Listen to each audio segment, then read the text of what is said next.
Sebuah kisah mungkin sekitar 2-3 hari yang lalu. Saya sempat terenyuh mendengar kisah itu. Cuplikan seorang hakim di salah satu pengadilan di Saudi yang menghadapi kasus yang menurut dia kasus yang paling unik gitu. Apa ceritanya? Saya waktu dikirimkan cuplikan sekitar 8 menit cuplikan itu. Ada gambar orang tua. Ada seorang ibu tua sekali sudah keriput semua mukanya. Ada juga 2 laki-laki sudah tua di kanannya, di kanan gambar itu ya. Nah, di situ hakimnya sendiri berbicara. Dia mengatakan salah satu yang paling unik yang saya pernah temui dalam pengadilan. Dia menjadi hakim puluhan tahun gitu. Dia bilang datang seorang yang menurut saya sudah tua. Waktu itu lebih tua daripada si hakim. Umurnya 60 tahun. Sudah sangat tua. Jenggotnya sudah putih. Datang. Ya, kemudian mendekat kepada hakim. Masuk di pengadilan. Lalu dia mengatakan, saya punya keluhan hakim. Kata hakim, apa keluhanmu? Dia bilang, keluhanku aku mengeluhkan saudaraku, kakakku. Kata hakim, awalnya saya berpikir, umur 60 tahun. Mau mengeluhkan kakaknya. Masalah apa ini? Gitu.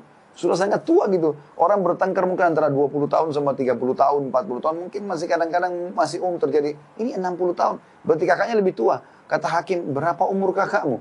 Dia bilang 65 tahun. Apa permasalahan kalian? Kata dia, ceritanya adalah, saya menjadi tentara selama 30 tahun di daerah Tabuk. Tabuk cukup jauh. Di pinggiran di pinggiran Saudi, perbatasan. 30 tahun. Dan saya memiliki seorang ibu yang tua. Ibu ini saya titipkan atau dijaga oleh kakak saya yang 65 tahun yang sedang saya keluhkan itu. Kata hakim, lalu apa yang kau keluhkan? Kakakmu menjaga ibumu dan kau pun menjadi askar. Kata dia, iya, ceritanya adalah selama 30 tahun itu saya selalu membagi gaji saya. Setengahnya saya pakai untuk kebutuhan, setengahnya saya berikan untuk kakak saya dan ibu saya. Selama 30 tahun dia bilang, saya pun kebanyakan menghabiskan waktu di wilayah sana. Sekarang saya sudah pensiun. Lalu saya datang, ketemu dengan kakak saya dan ibu saya, dan saya bilang sama kakak saya, sudah 30 tahun kamu berbakti sama ibu kita. Dan saya sekarang minta mohon kepada kamu agar memberikan kesempatan kepada saya berbakti sama ibu sebagaimana kau sudah berbakti. Saya cuma minta ibu ini pindah ke rumah saya sekarang. Lalu hakim, tiba-tiba kakak saya menangis, lalu mengatakan, demi Allah kau tidak akan pernah bisa merebut ibu dari aku. Kata si adik, saya bukan merebutnya, saya hanya sekedar mau memindahkan dia ke rumah saya dan Anda bisa ketemu sama dia setiap saat. Kau bisa ketemu sama dia setiap saat.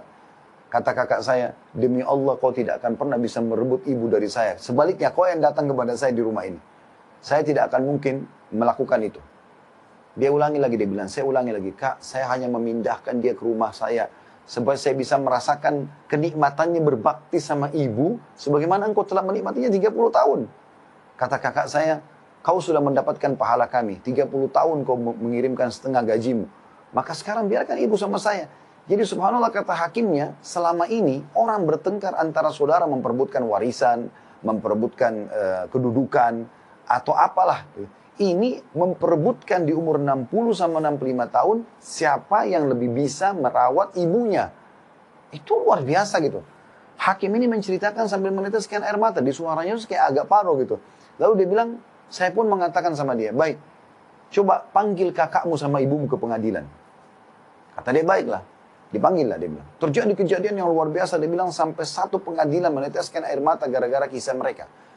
Dia bilang pada saat masuk, dia bilang, demi Allah, saya belum pernah melihat ada anak berbakti seperti kedua orang ini. Ibunya digendong oleh keduanya, setengah tubuh ibunya dari pahanya dipegang oleh yang adik, sebelah kiri, dan si kakak pegang sebelah kanan. Mereka sama sekali tidak ingin ibunya menyentuhkan kakinya ke tanah. Digendong padahal ibunya masih mampu jalan. Sampai tiba di kursi. Lalu ibunya duduk tengah-tengah, si kakak duduk sebelah kanan, si adik duduk sebelah kiri. Kemudian saya mulai bertanya, ada masalah apa kalian? Ditanyalah kepada si adik, dia bilang, saya tanya kepada si adik. Adik ini tentu punya 60 tahun ya. Maka kata adiknya, saya sudah ceritakan kepada Anda hakim. Kata hakimnya, saya mau dengar. Biar kakakmu juga mendengar keluhanmu. Supaya ini benar atau tidak. Saya mau dia membenarkan atau tidak. Diceritakanlah kembali ceritanya. Kemudian hakim bertanya kepada si kakak. Bagaimana menurut kamu? Kata si kakak, benar apa yang dikatakan oleh dia. Dia membantu kami 30 tahun. Dan ibu adalah tinggal bersama dengan saya. Namun demi Allah wahai hakim, saya tidak akan pernah melepaskan ibu saya untuk tinggal sama dia. Dia boleh datang silakan.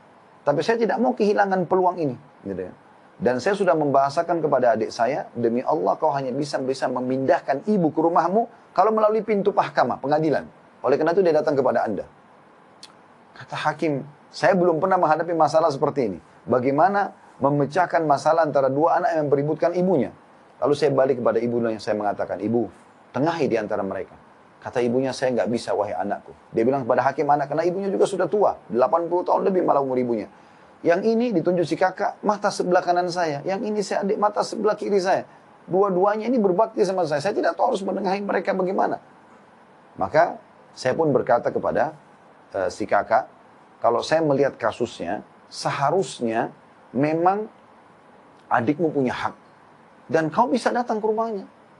Dia punya hak untuk dibagi waktu sekarang. Karena si adik mengatakan, saya betul-betul hanya berharap sisa umur saya bisa berbakti kepada ibu saya. Maka setelah saya putuskan seperti itu, terjadi sebuah goncangan di pengadilan. Si kakak tiba-tiba menangis terisak-isak, lalu datang ke arah adiknya, mencium tangan adiknya, mencium lututnya adiknya, lalu memohon-mohon supaya ibunya jangan dipindahkan rumahnya. Sambil menangis, karena tangisan si kakak ini kami semua satu pengadilan nangis. Gitu.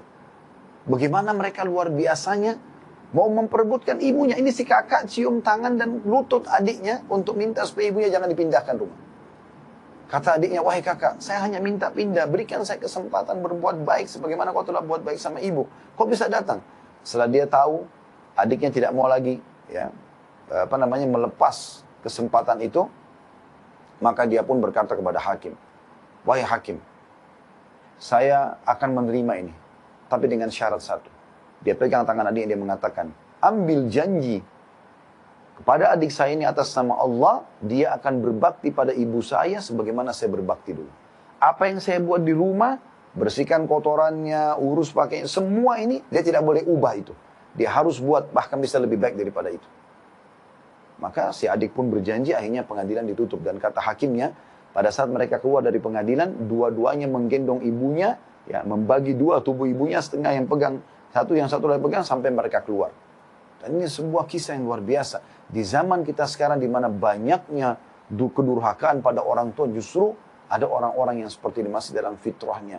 Di umur tua pun mereka tidak mau sia-siakan masalah itu. Ini luar biasa teman-teman sekalian.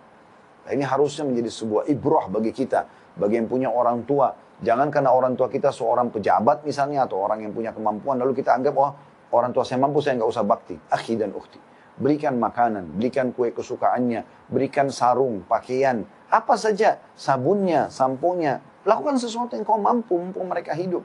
Pada saat mereka meninggal, peluangmu akan lebih kecil, walaupun bisa dengan mendoakan, menziarahi kuburnya, dengan bersedekah buat mereka. Tapi semasa hidup kau bisa mendapatkan ekstra dengan cara mencium tangannya, datang duduk memenuhi hajatnya, ngobrol-ngobrol saja, apa saja. Ringankan kesedihan mereka, gembirakan hati mereka. Karena orang tua itu teman-teman dengan kita datang saja sudah sangat gembira.